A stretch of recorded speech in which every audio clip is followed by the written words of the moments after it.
Hey Stormers, here's part 4 of We Are the Storm, which is called 6 through 8, because I can't even get more than 3 of these things in this time.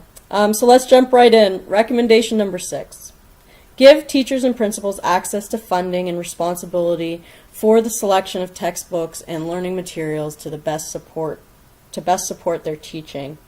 This is in recognition of the current book bureau maybe system not being as good as they want it to be, I guess. This is one of the government's priorities. I think great. Can you make sure that in the budget for books we can have a big enough budget to buy a textbook for every kid that's going to be in the class? That's my hope.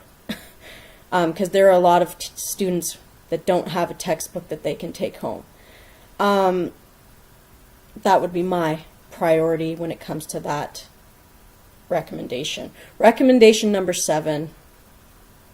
Create a provincial college of educators, an independent body to license, govern, discipline, and regulate the teaching profession, helping improve public confidence in the education system across the province. This is a priority for the government. And they cite the following reasons for that. They want to be seen as an impartial, without conflict of interest. As impartial and without conflict of interest is their number 1 reason. Number 2, recognition of the importance of teachers receiving full professional status. Number 3, the college will control certification. And number 4, every 5 years, the member should demonstrate to the college that they have continued their education. So you might be thinking, what's the problem with this one? Well, there are several issues with the college, and I take issues even with the government's reasoning for creating one. First, they are trying to sell the public on the issue that having a new, huge bureaucratic entity is the only way to alleviate conflict of interest when it comes to discipline. They are trying to sell the public on the lie that teachers can't be properly disciplined by fellow NSTU members. It's a lie because teachers aren't disciplined by anyone in the NSTU.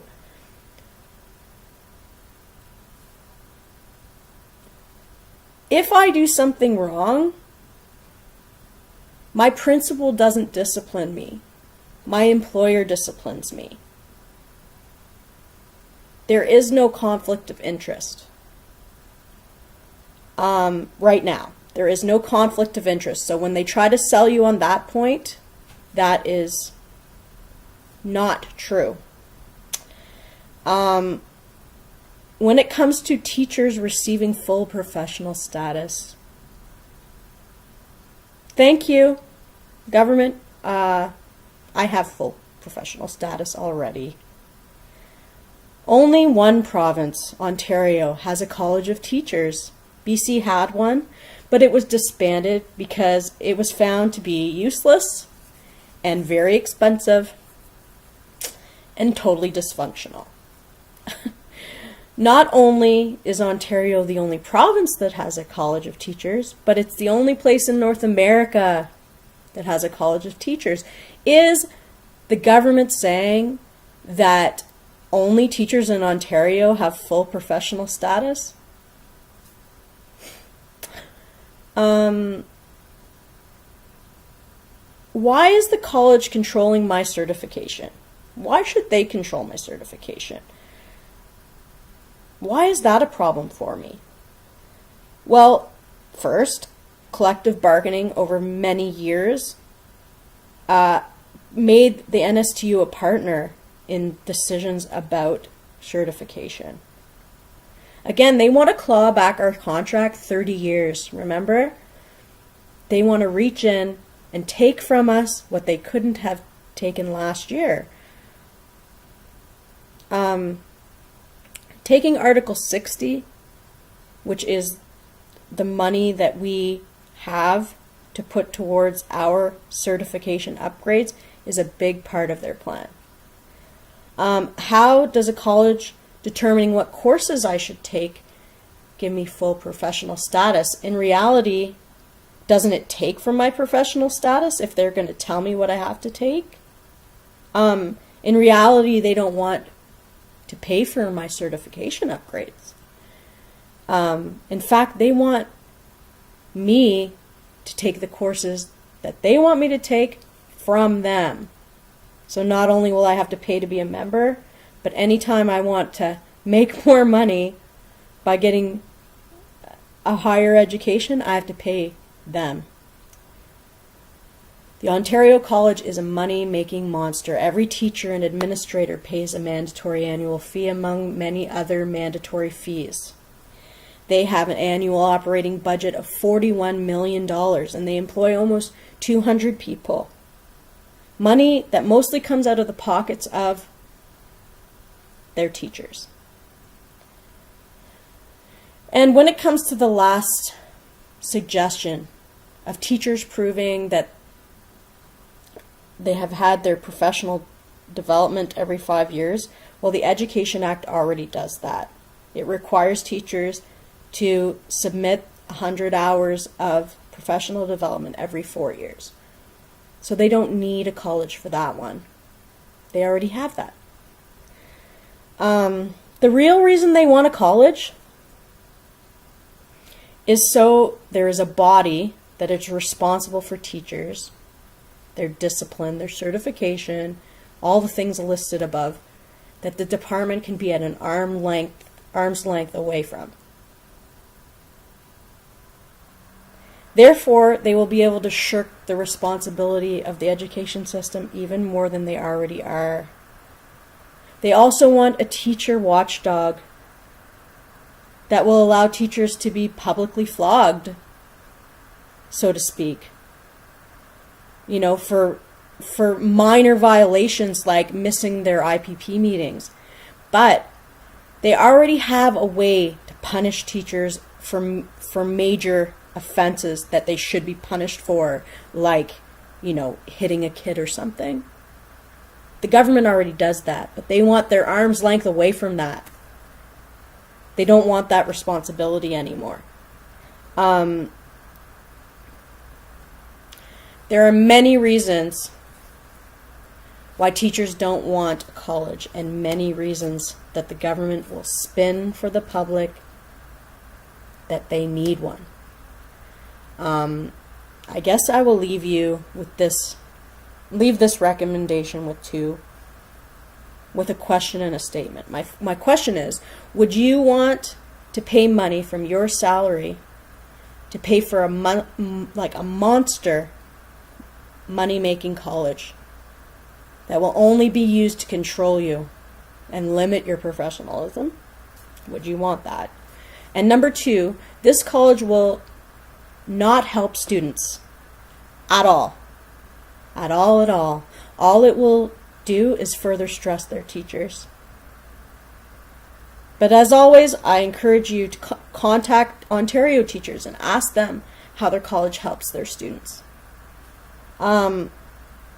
Recommendation number 8. Removal of the principals and vice principals from the Nova Scotia Teachers Union and into a new professional association. So Dr. Glaze in her report said seniority pension benefits must not be impacted, and there should be an option for those administrators who may wish to return to teaching and to the NSTU. This is like, holy cow. This is definitely one of the 11 priorities of the government. I would say this is probably number 1 priority of the government. And this right here, this is my top priority to fight against. The government will try to say that this has to happen because there is a conflict of interest, that principals can't properly discipline their teachers. But that is a load. A hot, steaming load. My principal does not discipline me. My employer does. And I'm sure after these videos that they'll be just dying to have a crack at me. But my principal, whose title stands for principal teacher, does not have a conflict of interest with me. They want to put someone in her office that will manage me. I don't need to be managed. I need to be mentored. I need to be led by someone that understands how to make it through. And that is something my principal does every day. But let's look at what will happen if they push this through. Every principal and vice principal will have to decide one of three options. Number one, they remain in their position and become a site manager. They will lose their union status. They will lose their job security because there'll be no one to protect them. They will lose their benefits that they would have had at the end of their career all the way through their life, the rest of their life, if they stayed NSTU members. Only 3 provinces don't have teachers and principals in the same union: Ontario, BC, and Quebec. In fact, recently Alberta and Saskatchewan, they went and researched this option. But when they researched it, they quickly turned on the idea because they found that grievances went way up, which has an incredible cost on the public, and that school climate was and continues to get poorer and poorer. The second option is for a principal to retire so that they can keep their benefits that they have earned through the NSTU. If they choose that second option, a person, a manager, will be in their school next year. These new managers will not have to be educators. The government will finally be able to introduce their business model into the education world. I'm going to stop here for a second and talk to you about my principal. The Glooscap folks that are watching, they know her name, but I'm just going to refer to her as my principal, as I don't want my videos to get her in any kind of trouble. Anyhow, my principal is amazing.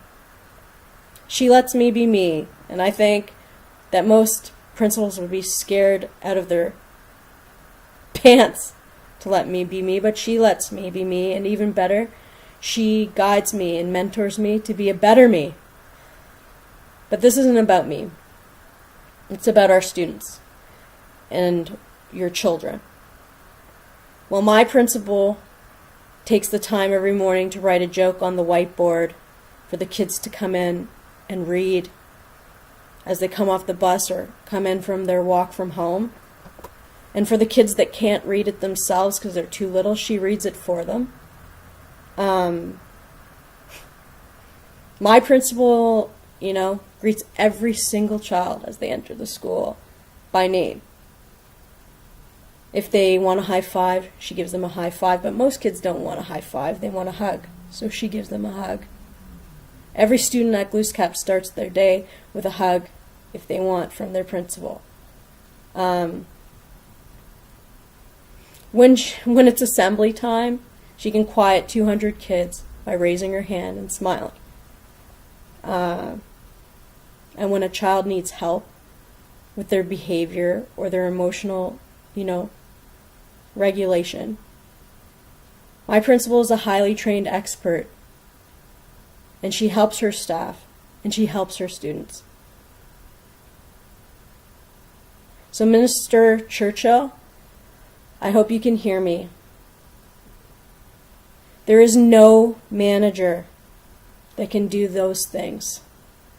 Only a teacher can do those things. I hope that you can hear this. I hope that you're watching and you can hear this. But you know what? Forget about Churchill, because he can't hear us. But maybe there's a slim majority. The Liberals have a 3 MLA majority. Maybe 3 of them will hear us.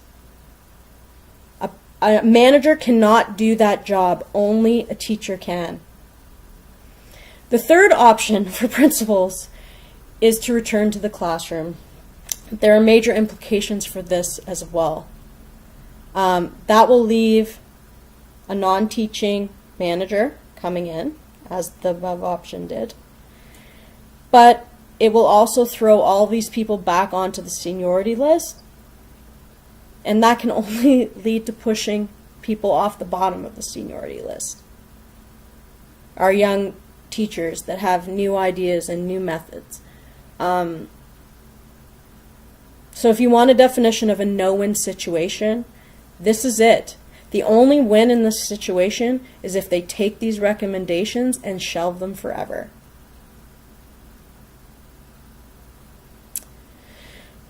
Okay, once again, I need a break, as you can surely see. This is very frightening and stressful for me. I will continue tomorrow, continue the videos tomorrow, hopefully get from 9 to 22, several videos maybe. But before I leave you, I want to tell you about one more thing. So tomorrow is a big day for my little family.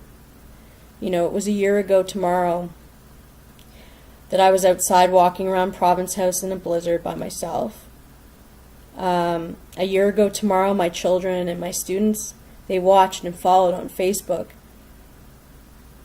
as I tried to show them that their teachers would fight for them and that their mom would fight for them. Well, exactly 1 year later, tomorrow, in fact, I'll be taking my kids to primary registration. I realized this, and the irony is not lost on me. While I'm excited for them to begin what I hope will be a lifelong love of learning, a part of me just wants to grab them by the hands and run. But I won't do that. I'm going to take them to school, and I'm going to be as excited as they are and let them know that their teachers, these are their teachers, and their teachers love them, and this is going to be a safe place for them. And I'm going to teach them over the years that they too can stand up against the winds of a blizzard when they know something's wrong. And you can stand up, because together we are the storm. Come back tomorrow.